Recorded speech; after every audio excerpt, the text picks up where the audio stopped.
get started with any entrepreneur announcements. I know Sarah has one. Do you want to start us off? Yep. I don't know if any of you saw on the Facebook page, but I posted that we, Evolve Creative, are doing a marketing discussion roundtable next Tuesday from 12 to 1. So you can ask any questions that you want about marketing, websites, get free advice for an hour. We'll just sit up here around the table, talk. And they can bring their lunch if they want. Yeah, we'll draw them without Right. Any other announcements? Winter's here. Yes. Yeah. A couple other things happening. We are actually going to try a yoga class here at Launchpad next Tuesday morning. So if you're into yoga and want to give it a try, Angie Gora is going to be the instructor, and we're actually going to do it in an atrium space from 6:45 to 7:40. So it's going to be just kind of a test run. If there's interest, we will be holding an 8-week session. She'll be starting that in January. There's no meetup next week because of Thanksgiving holiday. And then the week, 2 weeks after that, the week right after and then the following week will be the BSU marketing students doing their trade show. So the first week will be all the students with their booths, and you can go around and look at their projects, ask them questions about the product or service that they've created and the marketing plan around it, like we have in the past, but there's going to be a twist this year. I thought it'd be nice if we identified the ones that we thought had the most potential or were the most unique, and you get to vote. So you get to put your top 3, I think that's what you're going to vote for.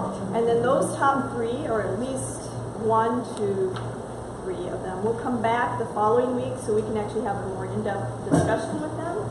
And oftentimes there's 1 or 2 that really stand out that have actually some potential to move forward.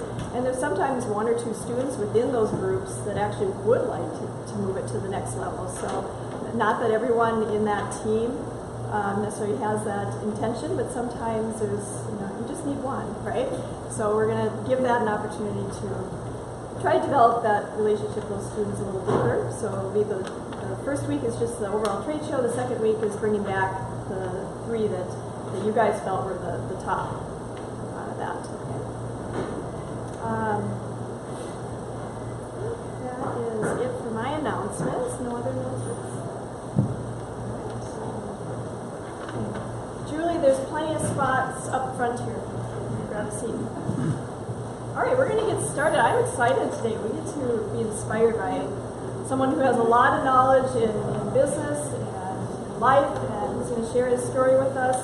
Sal Di Leo is new to our community, especially the entrepreneur community here, and he's excited to see what we have going on and get more involved, and I'm excited to have him here.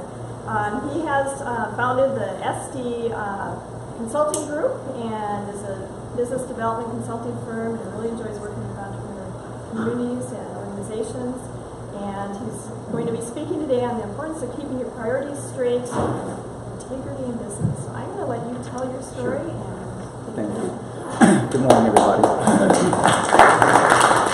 I walk around a lot because I'm a very nervous human being, by the way, so I hope I don't drive you crazy. But it's a pleasure to be here, and I know some of you from a long time, Dennis and Jim, I met Jim years ago. It took us 31 years to finally get up here. We came to this region when my wife and I first moved to Minneapolis. I'm going to try to cram, by the way, 60 years into 20 minutes, so I'm going to be flying through this.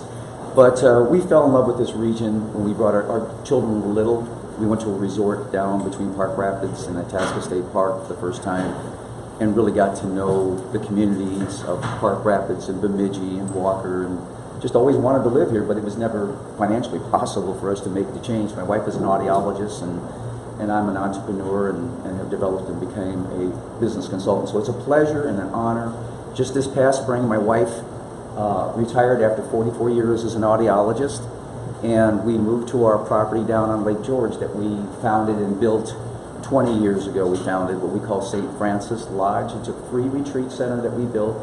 I'll give you the reasons behind it, but we started it out for nuns, and then we added priests, and then we added ministers, And we had anybody that serves, and someone who's sick, someone who has cancer, someone who has life changes. It's kind of our little mission is to give back and give people a chance to experience the peace and tranquility of this area. And I've seen some pretty big guys that I work with down in the market in Minneapolis. I work with all the pro sports teams. Fall down. Everybody. It's not when you if you're going to fall. It's when, and it's how you get up. And what we like to do is help people get back up. And so that's my mission, because I crashed and burned very young in life and learned the hard way how difficult it is to get up and how important it is that someone reaches out and gives you a hand. So life has turned out wonderful. My wife hasn't divorced me after 38 years, but she reminds me there's still time. And I've raised two beautiful, wonderful girls. Our oldest is in New York, and she's the global director of communications for American Express worldwide. Travels all over the world. Very smart young lady. And we have another daughter in Minneapolis who's director of personnel and development for McGough Construction out of Minneapolis. Very nice company. So we feel life has been good to us. We like to share. What I want to talk to you about today is about priorities in life and business. They are totally connected, and I'm going to tell you from what I didn't do right early on, how I had to learn it. I came from a family of 12 children. I was born in 1954, and my father was always one step ahead of the law, and we moved all the time. And I can honestly tell you, I don't think he worked an honest day in his life. And by the time I came along, I was 11th out of the 12 children. We were impoverished. We were living in Missouri, started in New York. He's a Sicilian immigrant, and my mother was born in Greenwich Village. She came from a pretty decent family, and I didn't know all this until way later in life. And I'm going to speak as loud as I can. If you need me to even pick it up, tell me, because I have a hearing disability in my right ear. But the bottom line is, by the time I was 8 years old, he had run away 2 or 3 times. He split, left my mother with 8 kids in a house with no heat, no electricity, no food. We were just totally impoverished. By this time, we were living in Joliet, Illinois. And so the state of Illinois found out, because we were begging on the back steps of the church to eat, and the nuns were feeding us, and they said, this is a bad situation. So we became wards of the state of Illinois, the youngest. 6 of us were supposed to go into an orphanage. But when the sheriff came to come and get us, 2 of my siblings ran out the back door and hit the streets. One's life has turned out really well. The other one has all kinds of mental health issues, and his life has been a disaster. The 4 of us that went into the orphanage, we thought that was the worst day of our life. They took us to the orphanage. We were malnourished with big stomachs, full of lice and dirty. Nuns had us shaved our heads, threw us in the shower, cleaned us up, took us to the cafeteria down there, and a nun came up, put a tray in front of me, and there were potatoes on it, gravy, corned beef, roast beef, green beans, and some peaches. And we looked at that, the 4 of us that were there, and then all of a sudden she came with another tray, and I said, "You mean all that's for me, sister?" She said, "All of it's for you." And that was probably the first time in my life I ever saw more than one thing on a plate. And that's kind of how we got started. So again, that day was terrible. They took us away, we cried, and we were very sad. We got taken from our mother, who was trying to hold it together. And she had a horrible life after that. But they put us in that orphanage, and they gave us an education. They gave us 3 squares a day. They taught us faith, and taught us also that it was up to us to do what we had been given to do the best we can do. But at that time, I didn't get that. When my brother went to Boys Town in 1965 in Nebraska, because the orphanage only went up to 14 years old, I was devastated again, because my brother was my hero. I had 2 sisters, and I love my sisters, but my big brother, I don't know if anybody has a big brother here, you know what a big brother means to you. So I was sad, and this nun saw me at the end of the playground at night. She took him to Chicago, flew him out there from Joliet to Chicago. He flew to Omaha, and she just left me alone. She saw me out by the apple orchard. We were out in the country. We had our own farm, orchard. Everything was, it was a self-contained orphanage that was built in 1916. So she just left me in, and finally she came out to see me. The nuns used to walk the grounds and do the rosary and the things that they did at night, but usually they were the only ones on the ground. So this was like June of 1965. So she came up to me, and she saw me, and she grabbed my face. She made me look at her right in the eyes, and she said, "Sal, I know you're sad. I know you have had a rough start in life." She said, "You lost your brother, and I know that's really hard for you." She said, "But I want to tell you something." And I was in 5th grade, going into 5th grade. She said, "Everybody in life is dealt a bad hand in some form or fashion." But she said, "But those who do well do the best for what they're given." And then she empowered me. And she said, and I know you will. And it was like a light went off in my head. It's the first time anybody had ever told me that. And I actually was smart enough. And I said, you mean, sister, I don't have to be sad? Nope. And you don't have to be like your father. You can do well in life. And I was finally empowered to believe I had some control of my life. And it hit me. And I went through 5th grade, 6th grade, 7th grade, 8th grade there. They sent us to school in town. I got fortunate because I was smart. They sent me to the cathedral school. I got to see how these young, bright kids who came from really established families lived. It was just a great opportunity for me to see that's the way normal people live. That's the way better people live. And I was empowered. Then they sent me out to Boys Town. I got from Boys Town. I joined every sport I can. I joined debate club, you name it, because there was no girls in Boys Town. That was my way to get to town and see the girls. So I was driven by 2 drives at that point. But anyway, I got through high school. I met a really nice young gal whose father was a doctor, and they had me over for dinner. They showed me a better way. Again, it was empowerment to see how good people live, how have real lives. And I was driven. I was going to be successful. And Ann, I followed her down to the University of Nebraska. She was my sweetheart my freshman year, and I worked my way through school. But when I got out, I decided I got a degree in education and coaching. I taught school for 1 year, but I wasn't making a lot of money. Matter of fact, I think my paycheck was about $700 a month, and I was barely making ends meet. I made a little extra money in coaching, but I wanted to make a lot of money, and so I decided at that point I was going to leave teaching. And I wanted to get into business. I thought I had a knack for sales and business. And I answered an ad in the paper for a company that was expanding, a national company, came into Omaha. I'll tell you about that business later, but it was really a license to steal, is what it was. So it was an unethical business, but it was legal. But they were going to pay me $2,500 a month from $700 a month, and I thought, this is great. Because that was a pretty good amount of money in those days. And I immediately advanced in the company within 6 months. I went from an assistant manager to a store manager. In a year, I was a district manager running 6 stores, Omaha, Kansas City, Wichita, St. Louis, and I was just really tearing it up and making a lot of money at this point. At that time, I met my wife in Omaha, and she was from Rochester, Minnesota. Her father was a Mayo Clinic physician. She went to Vanderbilt University, got her undergraduate at SMU and a master's in audiology at Vanderbilt. She was a well-bred, excuse my French, beautiful, wonderful woman. And, you know, I was trapped. I got under the fence. I met this beautiful woman that was a wonderful woman and who had a solid, background in life. We fell in love, got married. My entrepreneurial spirit really kicked in. Her uncles were all doctors, like her father. Down in Louisiana, oil was booming, and they had a lot of money. And in those days, if you went to Louisiana, if you were white, educated, and you knew somebody, it was all pretty much a good old boy system. Her uncles were physicians. I went down there. They introduced me to their bankers, and I walked in the bank and I got $1 million line of credit without even having to secure a line with any assets. That's how easy it was. I could do no wrong. I was talented. I was young. I was driven. But again, the business I was in was an unethical business. And I started with one store in Baton Rouge, and then another one in Jackson, Mississippi, and then another one in Florida. And I started just growing a business very quickly, hiring, training, developing. Brought most of my people that were my employees. I would go to Kansas City and Omaha and Minneapolis, and I would recruit these really hard-working young Midwest kids, pay them a lot of money and make their move, and they came down and put them to work, and it just took off. But in the process, I began to change. I was driven by the money, and I started making more money than I'd ever imagined I could make. I developed a franchise company. I had some really good partners. They were really good people. But then I started wanting to get them out because I wanted to own it all. And it went to my head. So when you see these young athletes, and you wonder, how do these guys go from being impoverished from their backgrounds to making millions of dollars? How do they fall apart, and how do they lose it? It's all about priorities.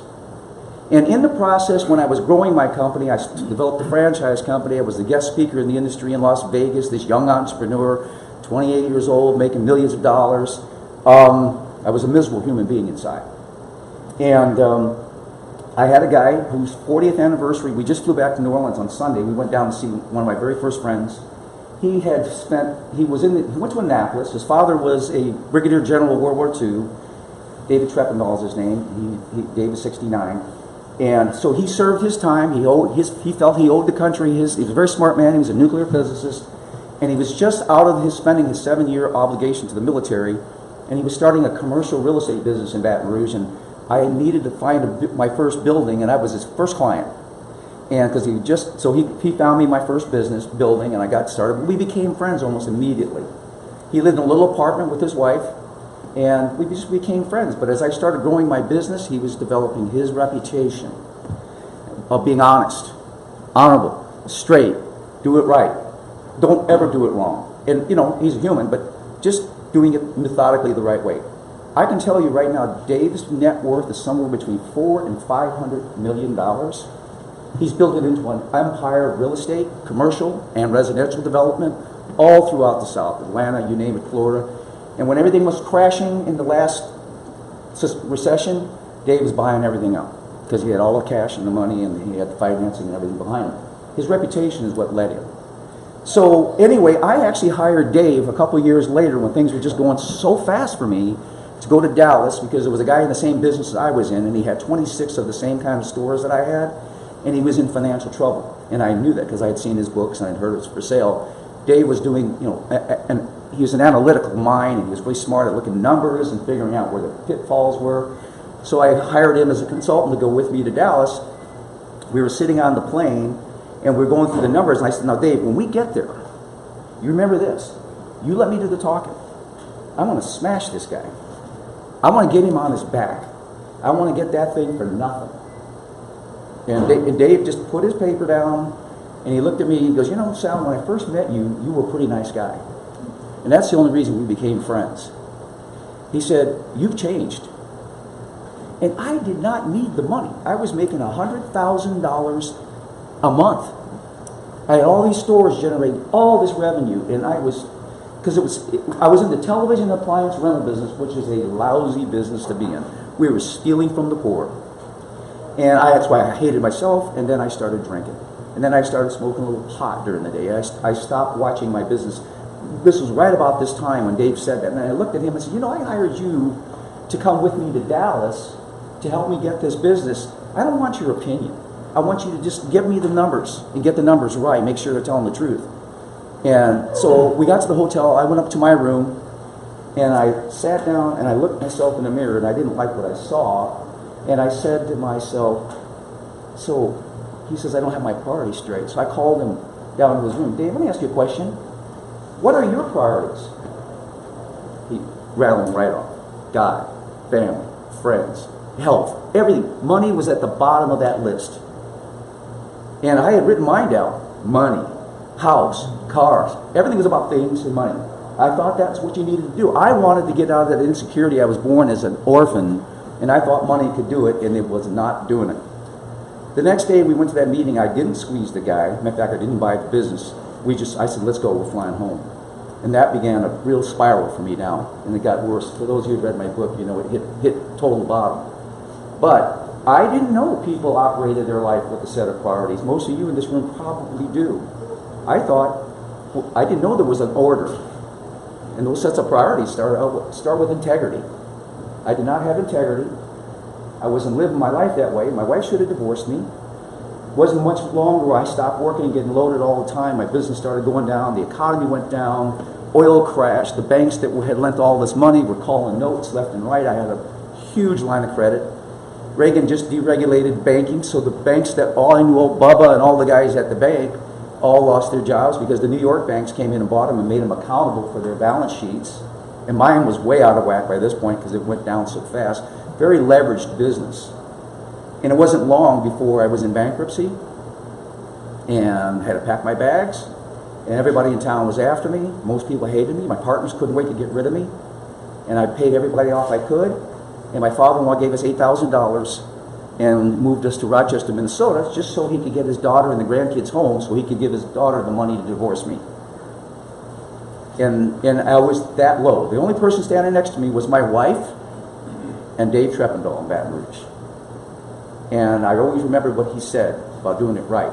So when we moved to Minnesota, My father-in-law, who was a pretty wealthy guy, again, he didn't want anything to do with me because I had ruined his daughter's life. I said to him one day, I was looking for work, we're staying down with them. I said, who's your broker? He said, what do you want to know for? I said, because I want to talk to your broker. I want to know who the emerging businesses are in the community that are either just got underwritten or are going to be underwritten. I want to talk to the entrepreneurs because I'm an entrepreneur. I get it. And so I was pretty smart, still very aggressive. And so he gave me the name of a guy. I went up to Minneapolis and met with the guy that was the manager of the brokerage firm. And he gave me like 5 or 6 companies' names, gave me the entrepreneurs. He was pretty amazed that I would do that. I got 3 offers in a week. And I took one job, and things started going good. My father-in-law couldn't believe it. Medtronic offered me a job. They were small at that time, cardio-based. And then a company called DataServe, which was a huge refurbishing reseller of computers at that time, which was the big trend in the late 80s. And I just took off, started making a whole bunch of money, but I didn't feel right still. And so I picked up the phone and called the Minnesota Vikings office. When I was at Boys Town, my favorite team were the Minnesota Vikings. And I remember watching Bud Grant standing on the sideline coaching, and he just never got rattled. And so I called the office because I wanted a mentor. So that's why I mentor a lot of young people now. I love mentoring anybody that wants help, entrepreneurs. I know how not to make money, and I know how to make money. But so I called the office. Mary put me right in. She was the secretary for years. I thought I was going to get an answering sheet. Bud answered the phone, and I about passed out. Mr. Grant? Choking? Yes, who's this? I said, my name is Sal Di Leo. I just relocated to Minnesota. I lost millions of dollars. And the first thing Bud says is, why are you calling me? Because he probably thought I wanted to ask him for some money. I said, well, when I was at Boys Town in high school, and he said, Boys Town? He said, I supported Boys Town. I said, I watched the way you coached, and I like the way you handle pressure. I don't know how to handle pressure. I said, I don't know how to handle pressure. He said, what are you doing for lunch tomorrow? He's been my mentor now for 30-something years. We meet every week. Now we talk all the time, of course. And he showed me how you line your priorities up and apply them in the business world and in your personal life. And again, it comes back to getting your priorities straight. Start out again with integrity. Every decision you make, you're accountable for those decisions, for the people that you influence and you impact. If you're a Rotarian, you know what the 4-way test is all about. It's all about that. So I try to advise people, any level of your life, to take a step back and look at the way you're making your decisions. Do you have your priorities really lined up? Don't ever compromise your priorities. Don't ever compromise integrity. And since that day, things have been phenomenal for me. That Bud helped me understand that. I mean, I'd heard that from Dave. And I've spent a long time trying to do it the right way. And this is 2 good pieces of advice that were given to me by Bud. It takes years to earn trust, one at a time, in business and your personal life. It takes seconds to lose respect and to create enemies. Your friends will help you only if they have to. Some will, most won't. If you make someone mad and your enemy, you create an enemy, they'll go out of their way to spend energy to get you. So it's not only about doing it right because it's the right thing to do, it's also don't do it wrong because it's not a very good business decision or personal decision. And I did start rebuilding my life, and my wife stayed with me and got work, and I've been productive ever since. And then 20 years ago, and at that time I went to see Bud when I was 45. I'm 65 here now. And I went to see Bud, and things were good. He had been in the Hall of Fame. We became really good friends. We hunted together, went to Canada, Alaska. He just became a father image to me. And I said to him one day, though, and this is where I'm finalizing this story, I said, you know, Bud, everything's great, but I just feel empty inside a little bit still. I still feel like I got a bad deal in life. Was raised, but my dad was such a bum, you know that, and was raised by those nuns in the orphanage. You know that, and I said, it's still impacting me. Then he said to me, you know, why were you in that orphanage? I said, well, Bud, you know my father ran away. He said, yeah, but did the nuns have to take you in? Well, not really. Did you get 3 squares? Yeah. Did you get education? Yeah. Did you get all these things that you're carrying through life to help you be successful? Yeah. Well, maybe you ought to be grateful. Maybe you ought to be grateful for those nuns and all the other people that helped you. Maybe you should go back and find those nuns and thank them, which I hadn't done. I only called them once after I left that orphanage, and it was at a bad time in Baton Rouge. And so I decided to make a call. I was going to Chicago with my wife for a conference, or to an IEG conference for me, I mean. And I called this old nun, she's still alive. She asked me how I was doing. We talked. and I said, I'm going to come down and see you, which she said, we'd love to see you. So I went back to see her. She was in the old retirement home. She was pretty old. We had a wonderful talk about my life and where I was at, and I left there on top of the world. I said, did I ever thank you, sister?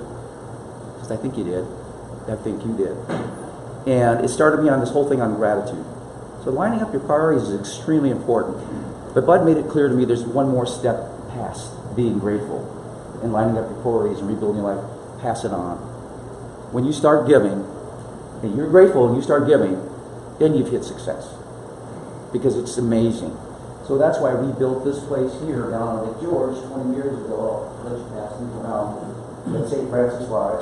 I'm not looking for anybody to help me or anything. I just wanted you to know what we do. And we've had a lot of pleasure in helping people. And we thoroughly, we've gotten back way more than we've given.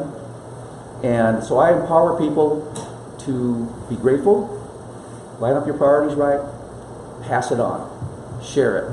And so I am always available to anybody who needs personal advice. If I can help you, I will. I'll tell you someone who can. And I'll also point you in the right direction. But the final thread to this, for all of us in some way, we have clients. We're all kind of salespeople in our own way. There's always people we service. When I work with entrepreneurs and I work with companies that are emerging companies, one of my companies is just pushing $1 billion in revenue now. I remind the people all you are is a solutions provider. If you can look at the person standing in front of you or the client or whoever you service as your job is to provide a solution, that means you're listening, you care, it's about them, it's not about you, it's about their timing. If you can provide a solution, that's a successful sales transaction.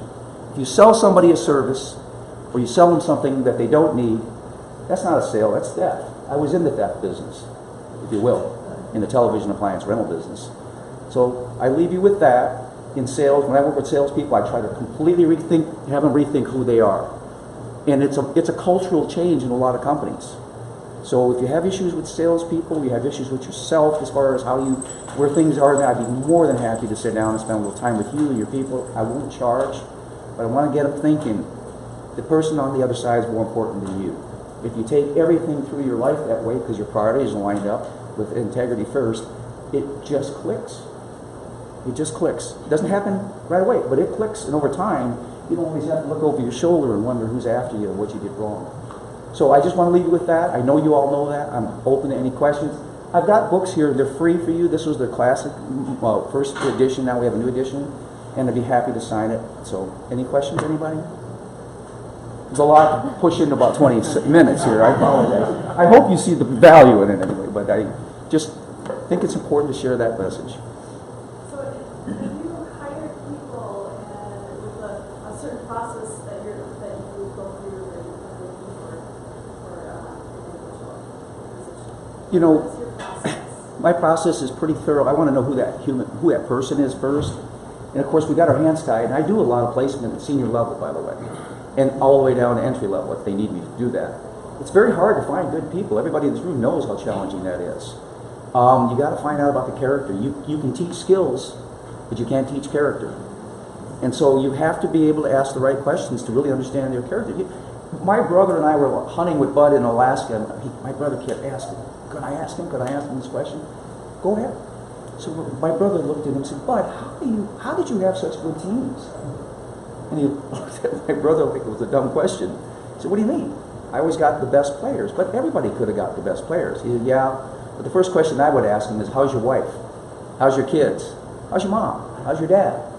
And you can't ask those questions in an interview, but his point was he wanted to know who that person was. And there are ways to do that. There's really easy ways to do that. Who would you want working for you? Who would you want standing next to you in a trench if you were on the football team and you had to protect? You want the guy that doesn't care about anybody next to you? So for me, when I do my first line of interviewing, the skill sets have to be pretty close to a matchup. But if I see somebody that's really sharp, classic example is one of my companies needed a new office manager, and the CEO was about 55, and he kept telling me, get me a 25 to 30. He had this in his mind. They know the technology more. They got the energy, and And I said, have you ever thought about getting a 55 to 65-year-old person in here, bud? excuse me, his name wasn't correct. They have life skills. They know how to get to work. They have the track record. They know how to ask the right questions. If you find a good person. So we found this woman, and when I brought her in for the third round of interviews, when he was finally in the room, he didn't say one word. And then he had 2 other people interview, and it took 6 rounds. And he hired her. 2 years later, he came to me, can you find me any more of those 55-year-olds? She's never missed a day of work, and she's a graphic designer besides being an office. She had all these other skill sets from all of her work. More importantly, she never misses work, and she's kind of the mother hen of the whole company now. So my answer to that is a long answer. You got to look at the character of the person that you're looking at first. If the skill sets are close or someone's trainable, take a chance. Sorry, what's your current business right now? I own a consulting firm. Consulting firm. I work with emerging and growing companies in the Twin Cities. I've got clients there. I've got clients in Dallas. I've narrowed it down. Now I'm down to 4 because we're up here. I have to go back and forth. Got to be by an airport. So I go down to the Twin Cities a couple days a week and or travel. And I really love working with entrepreneurs. I like to mentor young entrepreneurs in particular because I think everybody needs a break. And I just love these kids that are entrepreneurial. You're a kid to me, by the way, so you're in that kid group. So, I mean, young people, anybody, but I just like working with people that want to grow a business because, man, that's what this country was built on. I was going to ask on the launch, do you spend any time yourself as far as overseeing the launch, or do you have a person We do the laundry, we mow the lawns, we clean the boats, we do everything. And so we were going back and forth from the Twin Cities. Now we're actually living there, so we run like a bed and breakfast, or we take off, like we had guests this weekend. We're going to do a lot of travel. And then next spring we want to buy a condo or something here on the lake, so we're out of there. But we do all the maintenance, we do everything. We love our joy comes from what people write in the guest book. We had a wonderful time. Thank you so much. The kids were enjoying. We just love that. What are the numbers that you can house? We can host up to. There's enough for 16 people there. It's a small place, but we designed it right. With lots of bathrooms, 2 kitchens now. We've added on since I think Sue and Dennis have been there, but it's not real big. But we try to ask people to hold it down to a smaller group. Ideally, it's nice if you have 4 to 6 people.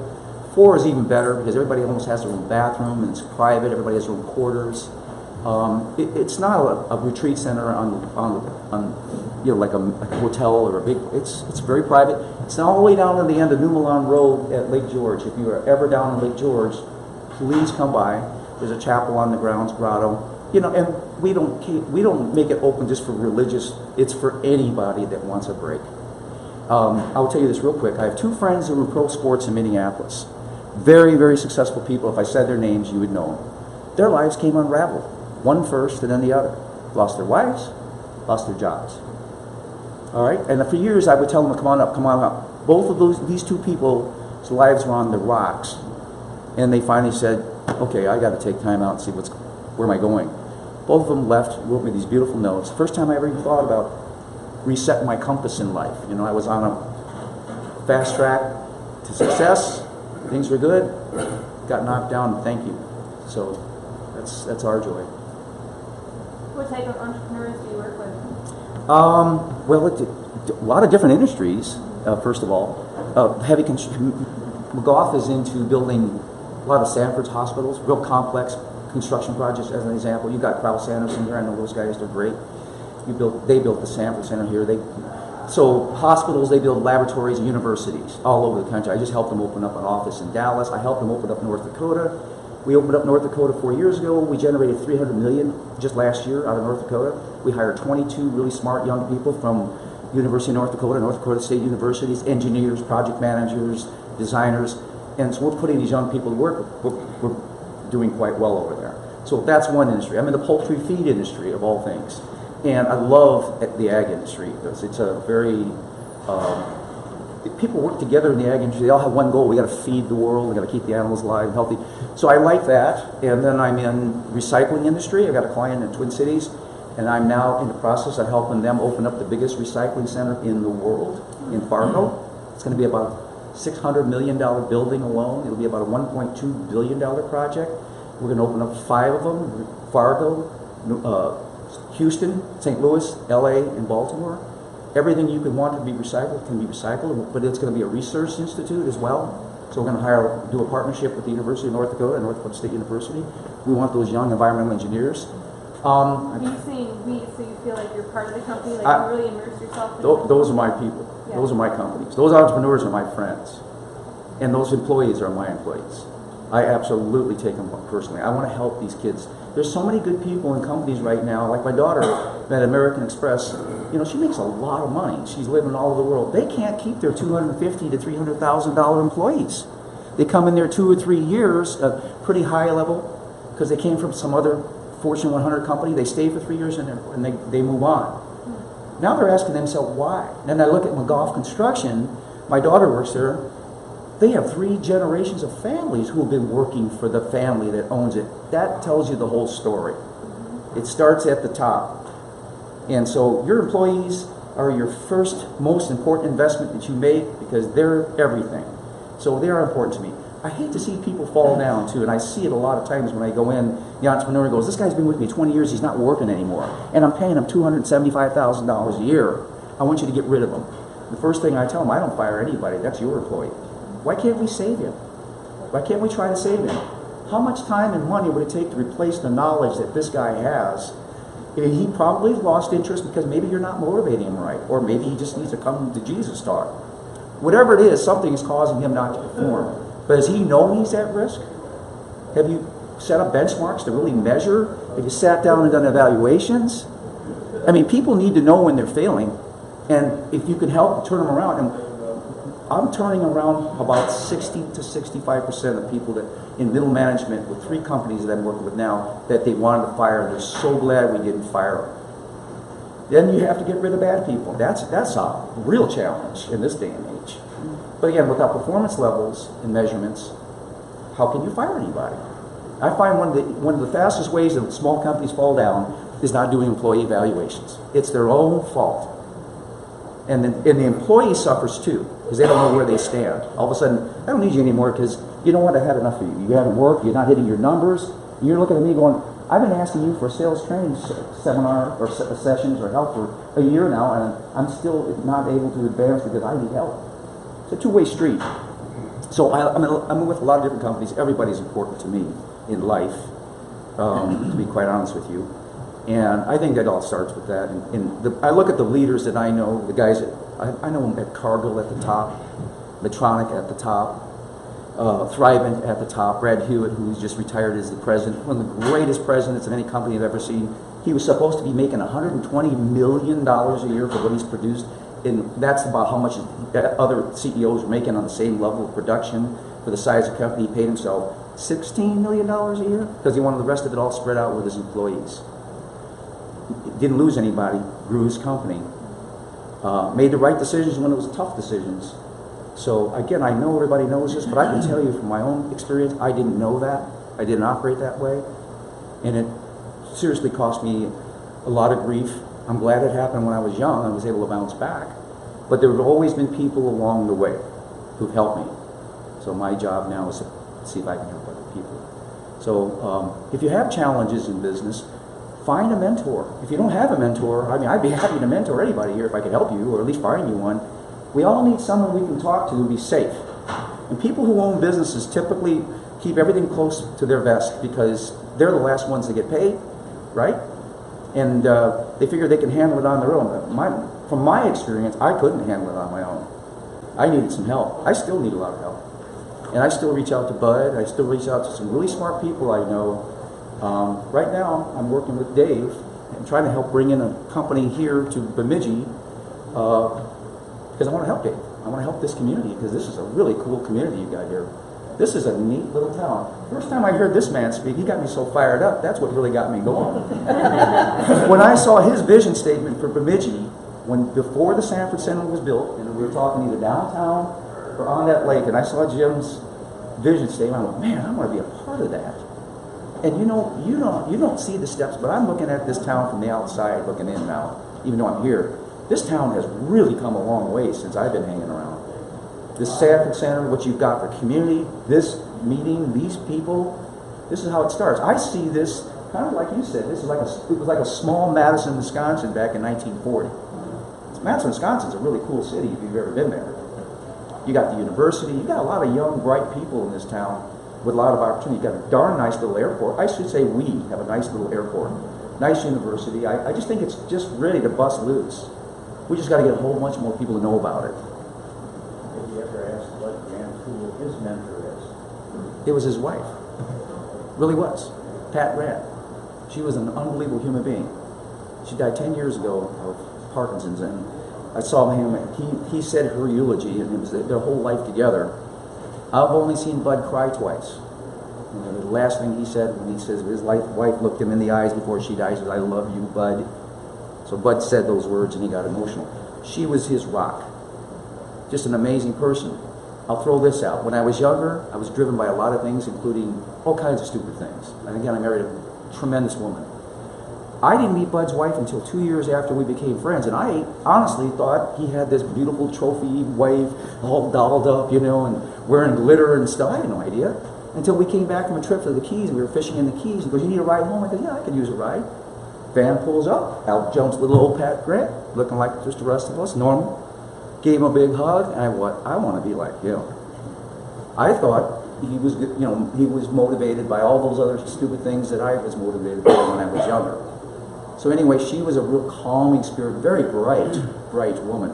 They went through a lot together. They started out, they had nothing. They had 6 kids, and he'd gone from University of Minnesota. He played professional baseball, by the way, professional basketball, professional football, way before anybody ever knew that one guy could play 3 pro sports. He didn't really start making a lot of money. Even to the end of his career, he didn't make the kind of money these guys are making now. Pat held them together. He hunted a lot. They cooked a lot of wild game. They got by without not a lot. And so there was a tremendous loyalty between he and Pat, and she was quite the gal. Any other questions? Thank you for letting me come.